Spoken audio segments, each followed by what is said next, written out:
Vanderberg for the women, trying to crack her way into the top half, where Joanne McCullough right now is your leader. Lori Mishiznik, the veteran. We mentioned Shanna Bunce, currently in third place overall.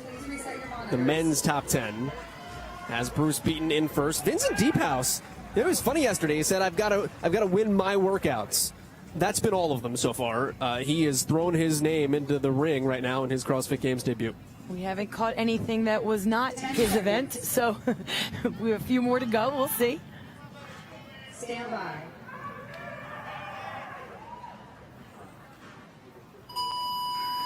Ready to rock on the chipper here for the men and women, age groups 55 to 59. 40 people, give or take, actually 39, empty lane 1, in this heat.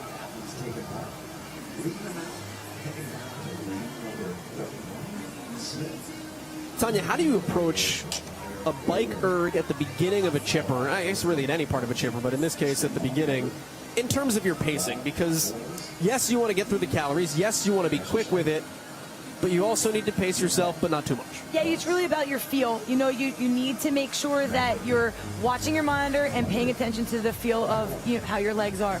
But you got to know your range, know where you need to be, and for a casual 70% effort, you're not going to go all out here. There's too much on the line. There's too much ahead of you. But, you start monitoring your breathing. Really, you can usually afford to get first 30 seconds, 45 seconds kind of out of the way of get the adrenaline out and then settle into something comfortable. It's not that terribly far or that many calories for them. You can find a comfortable pace and kind of just hover there. And a 970, 950 rate there for Tom Famery. It's one of those things similar to the rower. If you're off that bike 10 seconds early or 10 seconds later, sometimes it's not worth the effort. It's not worth, or I shouldn't say the effort, but the fatigue and the damage that it does to you, because you can make up that 10 seconds bike. I'd rather jog in between my transitions and make that up. And the thing you have to keep in mind, in this particular situation, you walk into the gym I go to every day, and the Mighty Mouse Matt Rattay will yell at you. You can't win a workout on the bike erg at the beginning of a 16-minute chipper, but you can darn sure lose it. You can lose it. You can lose a whole lot of ground with the effects of it, and especially knowing what you have. And you jump on a GHD, you need your quads, you need your legs, and you want your heart rate as controlled as possible. You don't want to be breathing hard to go into that or anything ahead of them. And what looms ahead, the handstand walks, it's far distance. You have to make them in 42-foot increments. Not to get ahead of ourselves, but as a smart athlete, you have to know what's ahead of you, and that totally determines how fast and how hard you attack the earlier movements. We'll wait to see hands in the air, which will dictate the final few calories for each of these athletes. Start to get an idea of who's out in front. At 43. Got some athletes crossing into the 40 cal range.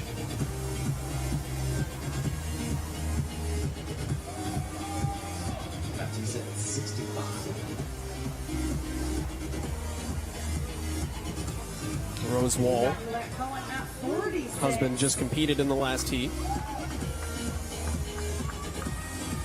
I love to see all of the different relationships and all the different spouses, or it's in the research packet. It's like a full page.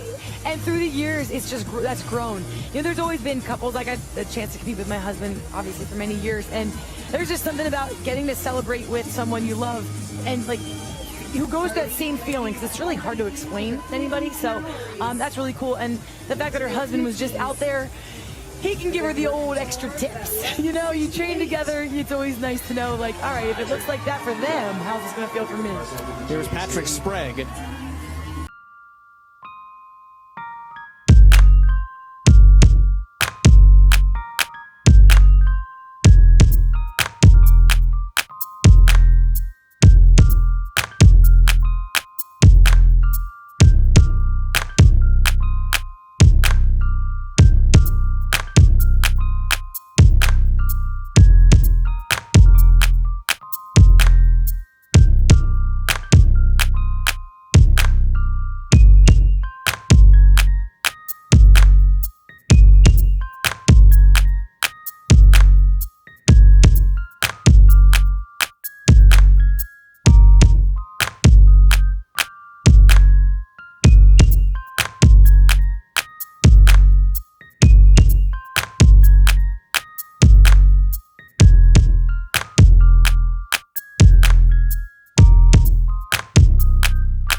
Yeah, stay tight and then catch your breath at the top.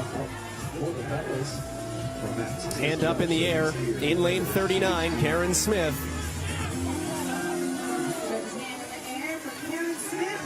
And she is off the GHD. Keep in mind, though, the people that have come off the bike in the GHD so far have gotten caught. So how consistent can you be? It's either a really great strategy because she's feeling confident and comfortable and she's not redlining or nearing that red line. And sitting in 18th place coming into today, you say, hey, I got to make some moves here. If this is your event, she's going to try to take it. Or it could be just came out a little too hard and we won't know until the back half of this event. How do you push yourself when you look at standings and go, if I've got to do something, maybe I have to do something a little drastic or a little uncomfortable? When do you pull that trigger, and how hard do you pull it? I really think it depends on the event. You know, there are some events that if you know that you have the confidence and the capacity to push, and you know it's totally in your wheelhouse, and you need to get those points, you have to push at that moment if it's your event. But a lot of different athletes, you either look at the leaderboard or you don't, and it just depends on, you know, if you play that and when you play it. You know, it's day 2. There's a lot of movement that's still going to happen. A lot of, you got to feel your, you know, how does your body feel? And you also take that into consideration. Just showed you the grouping of the leading 4 men. You can still see it as we pan across the field. Patrick Sprague is still your leader. He's right next to Deep House, who's one of the top 3 overall coming into the day. Bruce Beaton is your leader overall. Karen Smith. All right. Can she walk on her hands? The separator of this chipper. And that's the other thing. If you're scared about that movement, you need to maybe give yourself as much time as possible. And that could be the case here. And looks to be, she needed to give herself as much room as possible on these walks. Now, you get 3 attempts to get across the entire way. To get across that 42-foot section. Do you pace that out in your mind as well, or do you go into it thinking I'm going to try in as few attempts as possible? You have to go as few attempts as possible. I don't know. I mean that. Like, do you play it safe and go, all right, I'm going to do this in 3? You get the first one. I would go the first one. You go as far as you can. You don't want to pace too early because there can always be that bobble like we saw Karen first. You know, you come down, you get on your hand, it's just not quite right. We should say, too, it's not a 3 and done. If you have to go to a 4th, it becomes your first. The counter sets over, then you go back to the beginning. How about Deep House? He kicks down. He does. I mean, he said that he knew he had to win the events he had to win, which so far this weekend has been almost all of them. Vincent Deep House with a first, a 15th. And as long as he doesn't let Ron Ortiz get too far away, he might be trying to rack up his 3rd event win. Ron Ortiz is really good on his hands. Ortiz this is his area, this is his time to shine and to race, and he's doing it. He's capitalizing on that, especially since Deep House just took a tumble.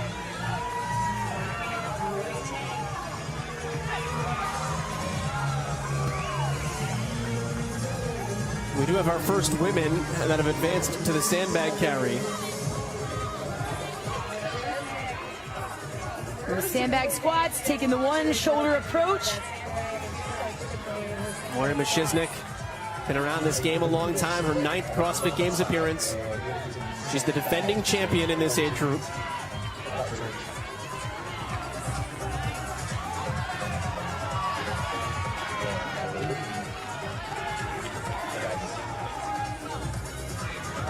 She's just taking them here 1 rep at a time with that full stand up to kind of give her leg a break. That right knee is taking a beating. It's just caving in. So as long as she can hold on, it looks like she's trying to go unbroken and not put that sandbag down. But that is just a lot of work for that leg. Tanya, how do you like the techno music right now? Fun fact about Lauren Mashiznik, during long workouts, she listens to Baroque. There you go. So a little bit of Bach in her head while we're rocking out, waiting for the beat to drop. Maybe she just has planned in her own head. Ron Ortiz, deep house, just throwing that bag over his back now. So these are the two guys at the front of the pack on the men's side. Wow, deep house is taking such a wide stance.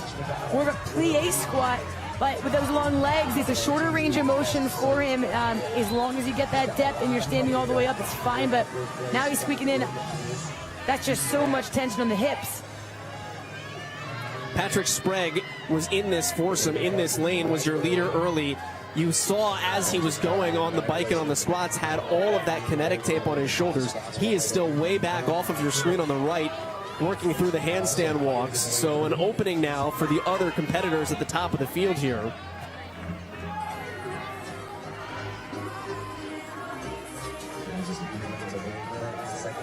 Time cap, 4 minutes and change away. And now in this division, you know, with a handstand walking and then going to the sandbag, your shoulders are a lot more fatigued than, you know, the dumbbell overhead, or it's a lot more fatiguing. So even just holding that sandbag for these reps, and the reps are now 42 sandbag squats. We're not doing the 30 squats anymore, so add 12 more.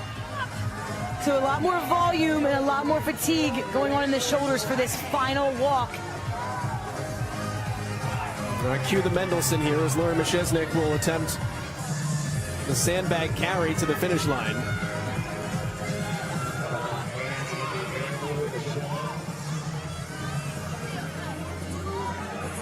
Excuse me, we'll attempt the handstand walk once we get into the younger age brackets. There's been a sandbag carry for the older age groups.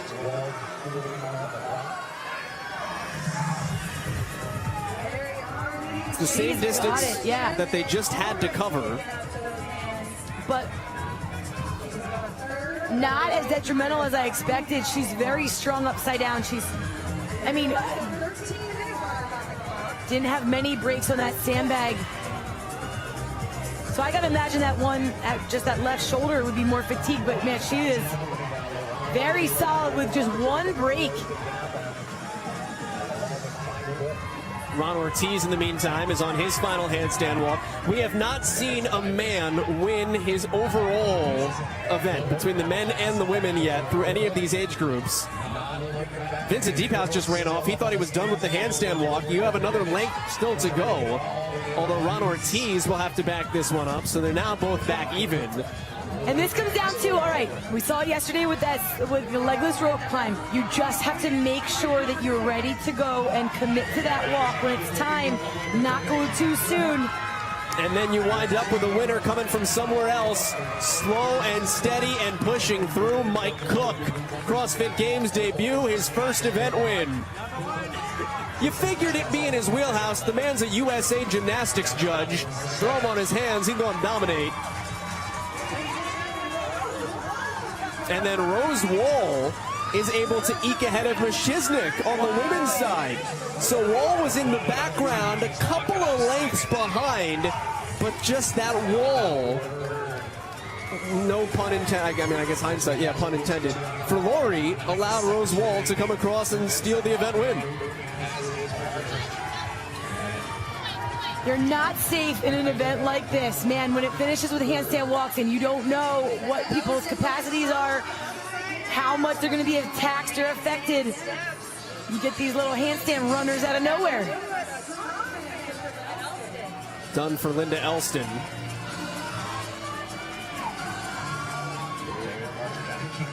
Time cap coming up in 1 minute and 5 seconds. And we said, you know, the sandbag is the detrimental, like the crushing part of this, but the separator is really the handstand walk. And you've seen kind of two fields open up here, those that have been able to move through it and those that have not, and that's going to be a dividing line on the leaderboard. Yeah, it was also dividing, you know, with the age divisions, because to pick up your sandbag and just grunt work across when you're so fatigued is one thing, but here's a whole other thing. You know, having to just get your body completely under control, be strong, be composed, to be able to make it count, and with only 3 attempts, there's so much in play, and that was her 3 attempts, and so there's just so much more strategy in these younger, older masters divisions. Just 15 seconds remain here. and didn't start back far Hands enough. behind the line. That's a no rep. And going to get capped here anyway, but push hard to the finish. We are through 16 minutes. 55 to 59.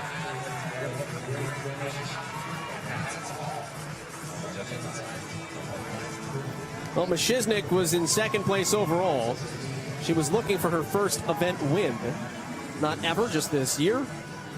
And it was stolen from her by the debuting Rose Wall. Her second appearance at the CrossFit Games, her first, though, event W.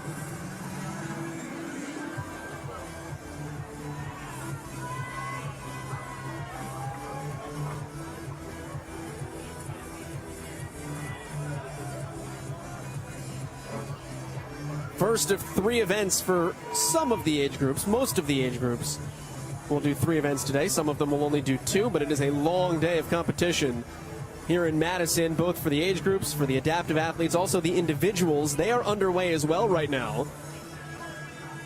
As we go down to Amanda Krenz with our winner on the men's side. I feel like you were a little bit sneaky at the end.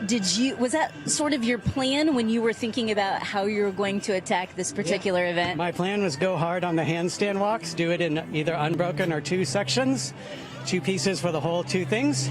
I'd like to thank my coach, first coach, Tim Baines, who taught me how to do a handstand when I was 8, and my current coach, Lee Stegels, who is teaching me how to be a competitor, and that helped me with the win.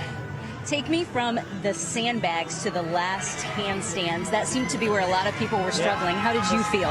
The sandbags were heavy. That added up after that 42 reps of that. And after I finished, I looked around. I saw there was one guy starting the handstand walk ahead of me. I knew I was going to beat him. Awesome. Great job. Thanks. Thanks, Amanda. Mike Cook victorious in event number 4 on the men's side, 55 to 59.